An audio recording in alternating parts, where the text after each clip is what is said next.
మనం ఏదైనా కొత్తగా మొదలు పెట్టినప్పుడు, ఒక డ్రీమ్ వెంట పరుగు పెట్టినప్పుడు, లేదంటే ఒక పెద్ద ఛాలెంజ్ తీసుకున్నప్పుడు మనల్ని వెనక్కి లాగే వాళ్ళు కొందరుంటారు. నీకెందుకు ఇవన్నీ, ఇది నీ వల్ల కాదులే, నువ్వేంటో నాకు తెలుసులే గానీ నువ్వు గెలవలేవని చెప్పేసి మనల్ని రకరకాల మాటలనే వాళ్ళు ఉంటారు. వాళ్ళు ఎవరో కాదు, మన ఫ్రెండ్స్ అవ్వచ్చు, మన రిలేటివ్స్ అవ్వచ్చు, ఇంకా ముఖ్యంగా మన తల్లిదండ్రులే అవ్వచ్చు. వీళ్ళందరూ మనకి బాగా కావలసిన వాళ్ళు, మన పక్కనే ఉండేవాళ్ళు, మనల్ని దగ్గరగా ఎప్పుడు చూస్తూ ఉండేవాళ్ళు. ఇలాంటి వాళ్ళే మనల్ని తక్కువ అంచనా వేసి, మనల్ని తక్కువ చేసి, అసలు నీకేం చేత కాదు, నీ వల్ల కాదని చెప్పి మనల్ని మాట్లాడినప్పుడు ఖచ్చితంగా ప్రతి ఒక్కడికి కోపం వస్తుంది, బాధ వస్తుంది. అంతేకాకుండా నిరాశ కూడా ఖచ్చితంగా వస్తాయి. ఇవన్నీ ఒకేసారి వస్తాయి అనుకోండి, ఆ తర్వాత సంగతి. ముఖ్యంగా ఈ జనరేషన్ లో మనందరం చాలా ప్రెషర్ ని ఫేస్ చేస్తున్నాము. ఎందుకంటే ప్రపంచంలో ప్రతి ఒక్క తల్లిదండ్రులు ఏమనుకుంటారంటే పిల్లలు చక్కగా చదువుకోవాలి, ఒక మంచి ఉద్యోగం చేసుకోవాలి, నెల జీతం రావాలని చెప్పేసి అనుకుంటారు. అదేంటి, కెరియర్ సెటిల్మెంట్ అనమాట.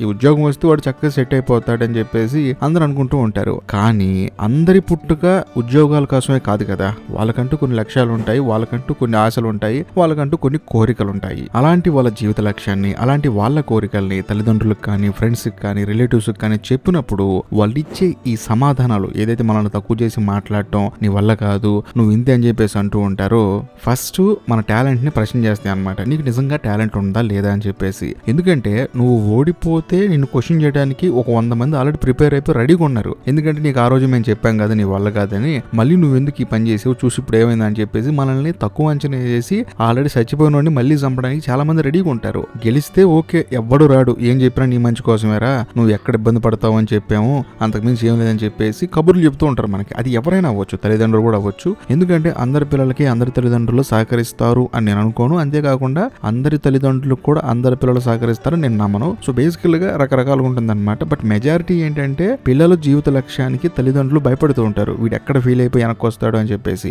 వాళ్ళ భయంలో ఒక అర్థం ఉంది. కానీ తల్లిదండ్రులు చదువుకున్న వాళ్ళైతే ఆ లెక్క వేరేలా ఉంటుంది. ఆ తర్వాత సంగతి అనుకోండి. కానీ అసలైన కథ ఎక్కడే మొదలవుతుంది. మిమ్మల్ని ఎవరైతే తక్కువ అంచనా వేశారో, మీ వల్ల కాదని ఎవరైతే మిమ్మల్ని తీసి పడేశారో, మీ ఓటమిని చూసి ఎవరైతే నవ్వుకుంటున్నారో వాళ్ళ కళ్ళ ముందే మీరు ఎదగాలి. సాధారణంగా గెలవడం కాదు, మీ గెలుపు ఎలా ఉండాలంటే వాళ్ళందరూ ఆశ్చర్యపోవాలి, షాక్ అవ్వాలి. అంతకు మించి వేరే ఆప్షన్ మీకైతే లేదు. నేనేమంటానంటే ఓటమి అనేది ఒక సంఘటన, అంతేగాని అది మీ గుర్తింపు కాదు, మీ ఆధార్ కార్డు కాదు, మీ పాన్ కార్డు కాదు. మీరు ఓడిపోయినంత మాత్రాన మీరు ఇంకా ఫెయిల్ అయిపోయినట్లు కూడా కాదు. ఫెయిల్యూర్ అనేది సక్సెస్ కి ఒక మెట్టు లాంటిది. ఆ మెట్టు ఎక్కితేనే మనం పైకి వెళ్ళగలం. ఎంతమంది మహానుభావులు ప్రయత్నించిన వెంటనే సక్సెస్ అయ్యారు లైఫ్ లో? చాలా తక్కువ మంది ఉంటారు. తక్కువలో తక్కువగా అంటారు అన్నమాట. ఎందుకంటే ఎక్కడో ఒక 1% మాత్రం ఉంటారు. మిగతా వాళ్ళు 99% మంది కష్టాలు ఎదుర్కొంటూ, ఫెయిల్యూర్ అవుతూ, మళ్ళీ ప్రయత్నిస్తూ జీవితంలో సక్సెస్ అయిన వాళ్ళే ఉంటారు. కానీ మీరు కూడా అర్థం చేసుకోవాల్సింది ఏంటంటే మనల్ని తక్కువ అంచనా వేసినప్పుడు అది మనకి ఒక అవకాశంలో చూడాలి. ఎందుకంటే మనల్ని మనం ప్రూవ్ చేసుకోవడానికి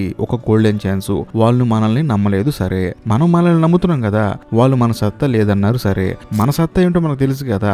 ఈసారి మీ గెలుపు ఎలా ఉండాలంటే అది కేవలం మీ విజయం మాత్రమే కాదు, మిమ్మల్ని నమ్మని ప్రతి ఒక్కరికి అది ఒక గుణపాఠం కావాలి. మరొకసారి మీరు ఏదన్నా పని మొదలు పెడితే నీ వల్ల కాదు, నీకు చేత కాదు అనే మాట వాళ్ళ నోట్ల నుంచి రాకూడదు. ఎందుకంటే వాళ్ళకు కూడా చేత కాదు కాబట్టి వాళ్ళు నీకు చేత కాదు అంటున్నారు. సో నిజం చెప్పనా, చాలా మంది ఏమంటారు, నేను ఒకటి కొత్తగా ట్రై చేద్దాము అనుకుంటున్నానని చెప్పి అంటంతో మిగతా వాళ్ళు భయపడుతూ ఉంటారు. కానీ మీరు ట్రై చేద్దాం అనుకుంటున్నాను అని అక్కడ దాకా వచ్చారంటే వాళ్ళకన్నా మీరు బెటర్ అనే కదా. ఆ విషయం మీరు మర్చిపోతున్నారు. సో నేనేమంటానంటే మీ గుంపులో ఉన్న వాళ్ళందరికన్నా మీరు బెటర్ గా ఆలోచించినప్పుడే వాళ్ళకి మీరు నచ్చరు. మీరు వాళ్ళలాగా ఆలోచించినప్పుడు ఖచ్చితంగా మీరు వాళ్ళకి నచ్చేస్తారు. వాళ్ళలాగే పనులు చేసుకుంటారు, వాళ్ళలాగే జీతాలు సంపాదించుకుంటారు, వాళ్ళలాగే ఈఎంఐలు కట్టుకుంటూ వాళ్ళలాగే నార్మల్ జీవితాన్ని గడిపేస్తూ ఉంటారు. కానీ ఆ గుంపు నుంచి బయటకు వచ్చి ఆ గుంపుని ఎదిరించి ఆ గుంపు మాటలు పట్టించుకోకుండా మీరు పక్కకు వచ్చినప్పుడే కదా మీరేంటో అందరికి తెలిసేది. కాబట్టి మీ రిలేటివ్స్ అయినా, మీ ఫ్రెండ్స్ అయినా, మీ తల్లిదండ్రులైనా సరే వాళ్ళని ఒప్పించడానికి ట్రై చేయండి, వాళ్ళకి నచ్చ చెప్పడానికి ట్రై చేయండి. అందులో లాభాలు నష్టాలు మాక్సిమం వాళ్ళకి అర్థమయ్యేలా చెప్పండి. అప్పటికి వాళ్ళు అర్థం చేసుకుంటే అదృష్టం, అపార్థం చేసుకుంటే వాళ్ళ దురదృష్టం. కానీ మీ పని మీరు చేసుకుంటూ వెళ్ళిపోండి, దయచేసి ఆపమాకండి. సరే ఇదంతా బాగుంది, మరి ఆ స్థాయి విజయం ఎలా సాధించాలి, దానికి ఏం చేయాలి అనే ప్రశ్న మీలో మొదలైతే నా దగ్గర ఒక మంచి సమాధానం ఉంది. అదేంటంటే ముందుగా మీరు చేయాల్సింది ఒకటే, మీ సెల్ఫ్ కాన్ఫిడెన్స్ ని పెంచుకోండి. అంటే మీ మీద మీరు నమ్మకం పెట్టుకోండి. ప్రపంచంలో మిమ్మల్ని నమ్మే మొదటి వ్యక్తి మీరే అయి ఉండాలి. మీకు ఒక కళ ఉంటే ఆ కళను నిజం చేసుకునే బాధ్యత మీదే. మరి ముఖ్యంగా మీరు మీ కళను నిజం చేసుకునే ప్రాసెస్ లో మీకు ఎవ్వరూ హెల్ప్ చేయరు.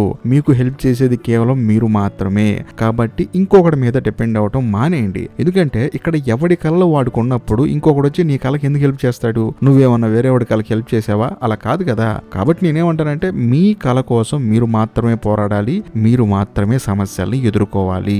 అంతేకాకుండా కష్టపడండి. ఎంత కష్టపడాలంటే మీ కష్టమే మీ గురించి 10 మందికి చెప్పేలా ఉండాలి. పక్క వాళ్ళు పడుకున్నప్పుడు కూడా మీరు పని చేస్తూనే ఉండాలి. పక్క వాళ్ళు సరదాగా సినిమాకి వెళ్ళినప్పుడు కూడా మీరు పని చేసుకుంటూనే ఉండాలి. పక్క వాళ్ళు సోషల్ మీడియాలో టైం వేస్ట్ చేస్తున్నప్పుడు కూడా మీరు మీ పని చేసుకుంటూనే ఉండాలి. సో శ్రమ లేకుండా ఏది రాదు. రాత్రికి రాత్రి ఎవ్వడు కోటీశ్వరులు కారు. సక్సెస్ వెనక ఎంతో కృషి ఉంటుంది, ఎంతో త్యాగం ఉంటుంది. ఇంత చేసిన తర్వాత కూడా ఒకవేళ మీరు ఓడిపోయారనుకోండి, దాని నుంచి కూడా ఒక పాఠం నేర్చుకోండి. ఎక్కడ తప్పు జరిగింది, ఎందుకు ఓడిపోయాను, మనం ఏం మార్చుకోవాలి, ఈ ప్రశ్నలకి నిజాయితీగా సమాధానం వెతుక్కోండి. మూర్ఖత్వంగా నేను చేసిన ప్రతిదీ కరెక్ట్, నేను చేయబోయేదే కరెక్ట్, నేనంటేనే అసలు కరెక్ట్ అన్నట్లు మాట్లాడుకున్నారనుకోండి, మీలో ఉన్న మైనస్లు మీకు తెలియదు.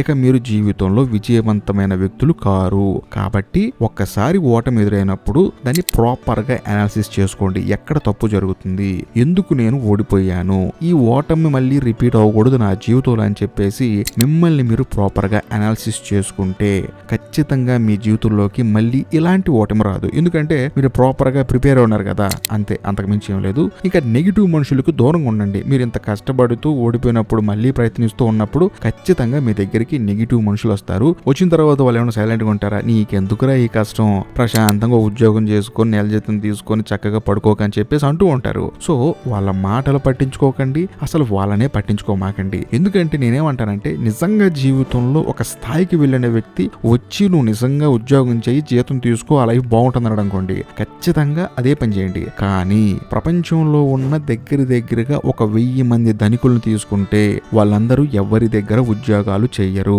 వాళ్ళే వేరే వాళ్ళకి ఇస్తారు ఉద్యోగాలు. మరి ఉద్యోగాలు చేసే వాళ్ళందరూ పిచ్చోళ్ళ అంటే నేనేమంటానంటే వాళ్ళకి ఆ జీతం సరిపోతుంది, వాళ్ళకి ఆ పని నచ్చింది, వాళ్ళకి చాలు. కానీ మనకది కాదు కదా.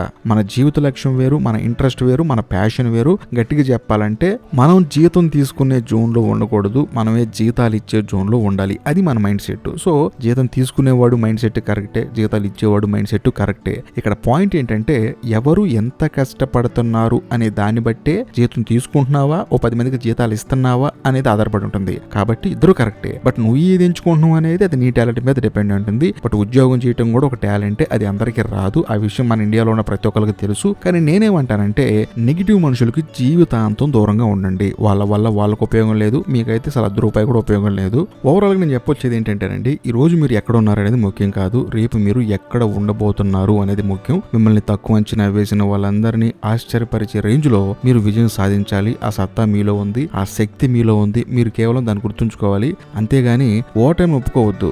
ఈసారి గెలుపు మామూలుగా ఉండకూడదు. మిమ్మల్ని చూసి తక్కువ అంచనా వేసే ప్రతి ఒక్కళ్ళకి మైండ్ బ్లాక్ అయిపోవాలి, వాళ్ళు కుళ్ళుకొని చచ్చిపోవాలి, అంతే. అంతకుమించి వేరే ఆప్షన్ లేదు మనకి. ఇప్పుడు మీరు చేసిందల్లా ఒకటే, ఈ మాటలు వినడం ఆపి మీ లక్ష్యం వైపు మొదటి అడుగు వేయండి. దాన్ని చిన్న అడుగైనా పర్లేదు కానీ వెయ్యండి. ఈ రోజు మొదలు పెట్టండి. మీరు గెలవబోతున్నారు. మీ విజయం మిమ్మల్ని తక్కువ అంచనా వేసిన వాళ్ళకి గట్టి సమాధానం చెప్పబోతుంది. ఆ రోజు కోసం ఆశగా ఎదురు చూడండి. ఆనందంగా, గర్వంగా మీ విజయాన్ని సెలబ్రేట్ చేసుకోవడానికి సిద్ధంగా ఉండండి. ఇంకా లాస్ట్ అండ్ ఫైనల్ గా నేను చెప్పొచ్చేది ఏంటంటే, ఈ వీడియో మిమ్మల్ని ఇంప్రెస్ చేసింది, మీకు నచ్చింది, మీలో కొంచెం మార్పును తీసుకొచ్చిందంటే మాత్రం ఖచ్చితంగా లైక్ చేయండి, మీ కుటుంబ సభ్యులకు షేర్ చేయండి, మీ జీవిత లక్ష్యం అంటే కొంచెం కామెంట్ చేయండి. ఇంకా లాస్ట్ అండ్ ఫైనల్ గా ఇప్పటికీ మీరు మన ఛానల్ సబ్స్క్రైబ్ చేసుకోకపోతే దయచేసి సబ్స్క్రైబ్ చేసి బెల్ ఐకాన్ ప్రెస్ చేయండి. బాయ్.